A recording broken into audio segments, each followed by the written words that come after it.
Consultant হিসাবে Salauddin specialist হসপিটালে বহু বছর যাবত আমি এখানে রোগী দেখছি এবং আমি এইমাত্র যে রোগীটা দেখলাম তিশা সরকার, সে তার মাথা ব্যথা এবং চোখের পাওয়ারজনিত সমস্যার জন্য আমার কাছে এসেছে এবং তার চোখে ব্যথা করে এবং মাঝে মধ্যে ওয়াটারিং হয় এবং হেডেকটা দেখা যাচ্ছে বেলা বাড়ার সাথে সাথে হেডেকটা বেড়ে যায় এবং আমি তাকে পরীক্ষা নিরীক্ষা করে যেটা পেলাম যে তার রিফ্র্যাক্টিভ এরর আছে এবং তার স্ক্রিন টাইম অনেক বেশি।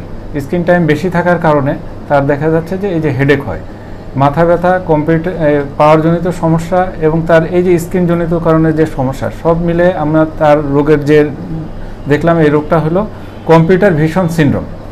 এখন বর্তমান ডিজিটাল যুগে এটা খুব কমন ডিজিজ দেখা যাচ্ছে। এই সমস্যা মাথা ব্যথা, এই সমস্যা হলে মাথা ব্যথা এবং রোগীর পড়াশোনায় তার কনসেন্ট্রেশন জনিত সমস্যা হয়।